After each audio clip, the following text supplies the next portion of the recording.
Thank you, Speaker. First, Speaker, to the family of the late Mwai Kibaki, the constituents, the country generally, where he comes from, Nyeri, from Senator Ephraim, allow me to pass my condolences and that of my wife, Anita, and the people of Makueni on losing such a great one. Mr. Speaker, the young people like myself and others can only repeat sentiments of what we have had. We've not had the opportunity like Senator Wetangula, Senator Maina, Senator Orengo, Senator Ongeri, who had the privilege of working with this good man. Stories are told about this man.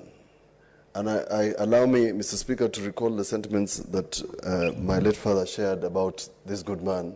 He said, this is one man that Kenya will miss. I don't know what he meant then, but watching him lying in this parliament there reminds me that of the words of Solomon, all is vanity. I hope our presidential candidates and the people who want to rule this country can learn some lessons about this good gentleman, Mwai Kibaki. Senator Orengo didn't mention that when he was Minister for Lands, and after assuming office, the first thing the mandarins of NAC government wanted to do was take away the property of Mzee Moi.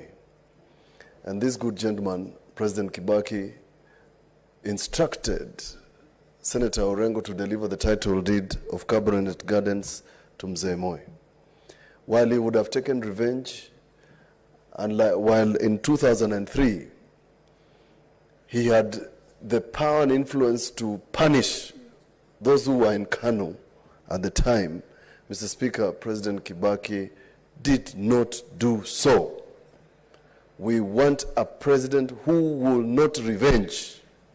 We want a president who will consider every Kenyan, those who voted and who voted for and against him as part of this country. Mr. Speaker, Shakespeare once said, the evil that men do is written in brass, and the good deeds that they do are written in water. I'm not sure, Mr. Speaker, that the politicians of this country believe in what Mwai Kibaki believed in. We don't. Because he left a country that was less corrupt. We are very corrupt. There is actually a picture of something he said. I can't remember it offhand. But there's a very nice picture on the, is it 6th floor or 2nd floor, of Arambe House, about what Kibaki thought about corruption and service to the people. It nearly appears like a contradiction that it appears in that place, because a lot of the bad things that have happened to this country, some of them have happened in that building. Mr. Speaker, I remember this president, after he left office, as a gentleman who I saw every other Sunday at the consulate shrine, where I go every Sunday. We used to go every Sunday. I used to walk there simply. And Mr. Speaker, I think that the future of this country, and I'm not quite sure whether somebody is going to write a book about this man. I'm not sure whether we will produce a man like this. But Mr. Speaker, a lot of things need to be written about the late Mwai Kibaki. I recall vividly the story about the Constitution told by my late father. Mr. Speaker, if it wasn't for Mwai Kibaki remaining firm, a lot of the people in his government did not want a new constitution. He just remained very firm. And every time they used to conspire, there's a word my father used which I will not use here, and he sought for his opinion. He said, what the minister said will follow. And it's through following the advice and what Senator Orengo is saying, listening. I admire this gentleman for his patience and listening. We are quick to judge, we are quick to anger, we are quick to punish our enemies.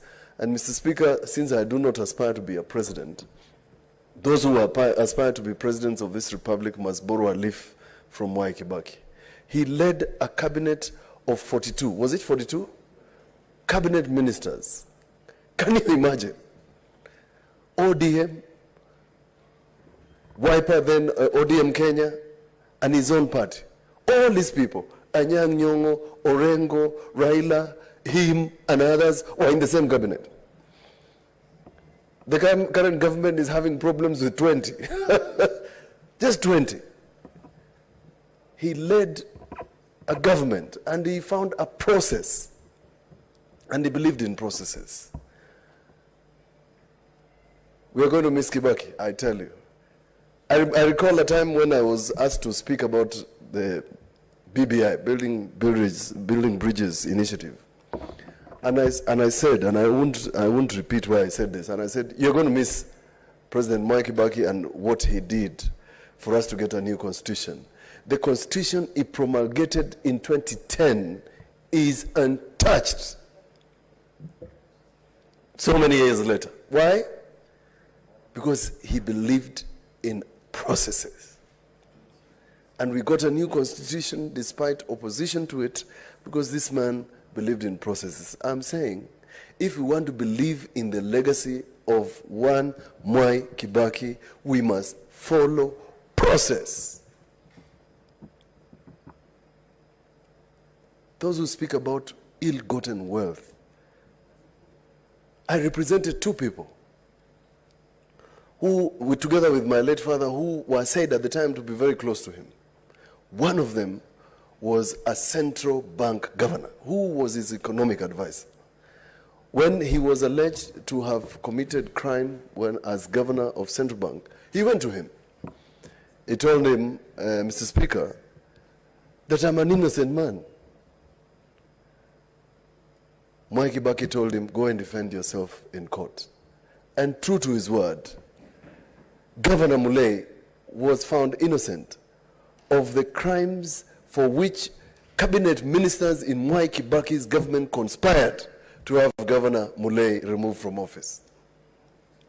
The second gentleman from Nyeri, who was also his good friend, his name was John Munge. What's your point of order, Senator Yako? I hate interrupting my very eloquent present and future colleague, and who will also be your colleague, Mr. Speaker, in COG. He said that cabinet ministers conspired to have somebody charged. I was in that cabinet, and I do not want to say much because I'll steal his thunder. There was no such conspiracy. If it took place, it was not at the cabinet level, it was in the kitchen. Thank you, Mr. Speaker. Thank you. Well, I know the people who wanted Mulay charged. One time I met one of them who was charged alongside him, and I reminded him, you charged Governor Mulay and now you have been charged. I believe that the point is made. The second gentleman is called John Munge. He used to run Munge and Partners, a very good old buddy of the President. He was charged on a matter involving Eurobank when he went to his friend and told him he's innocent.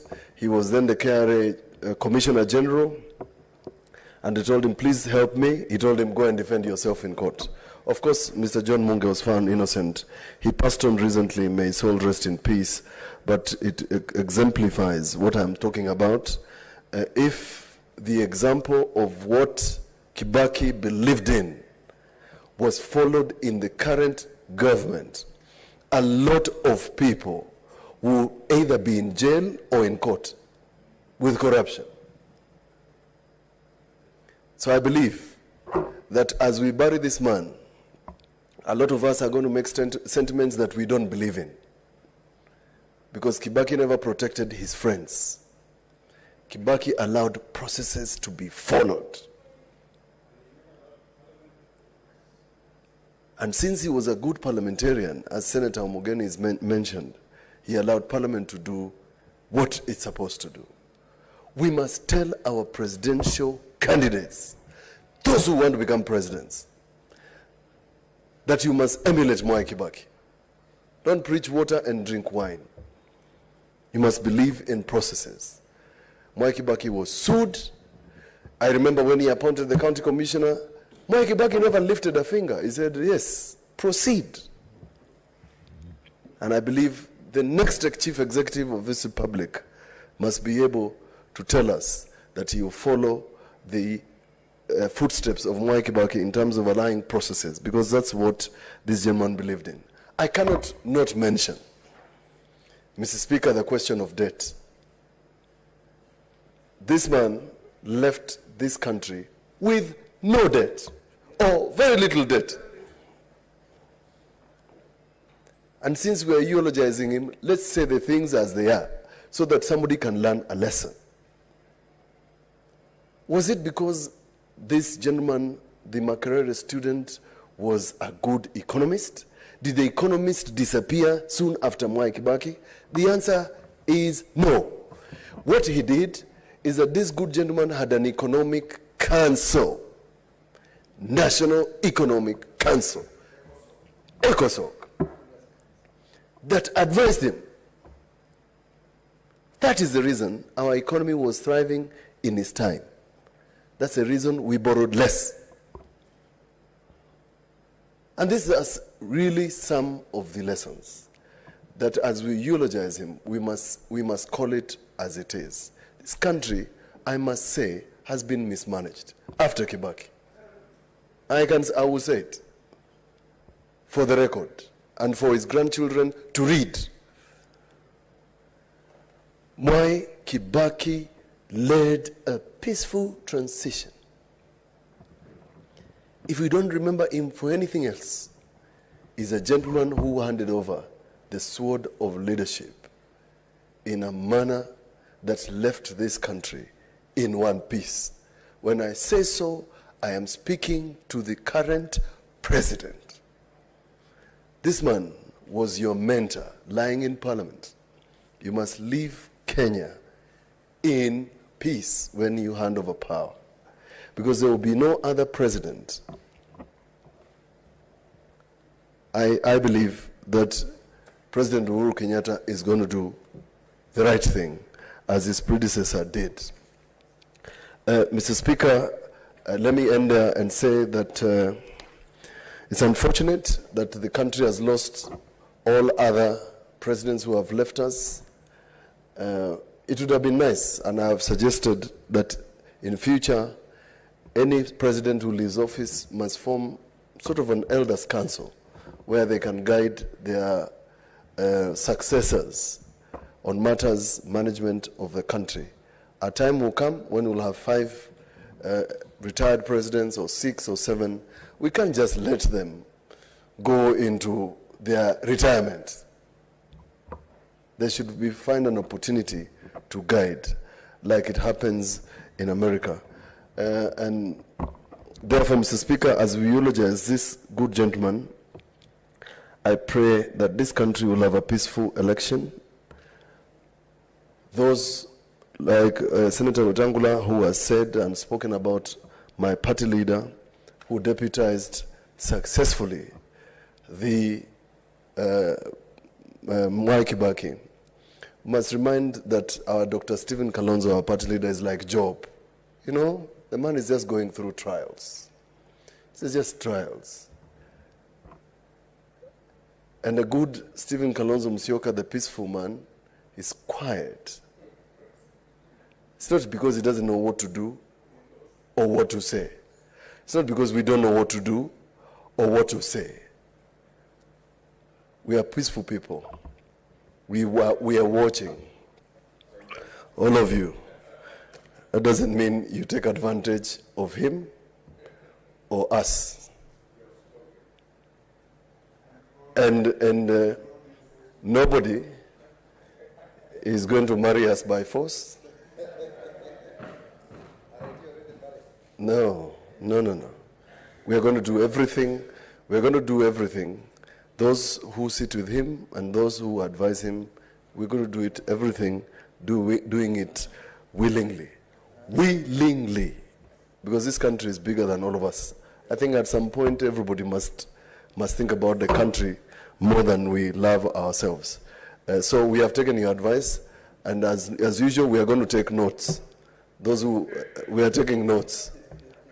Those of you who are inviting us, we are taking notes. We are watching you. I don't think you are just going to invite us and we walk in there like we are jilted. We are not. Thank you. Senator Christopher Langat.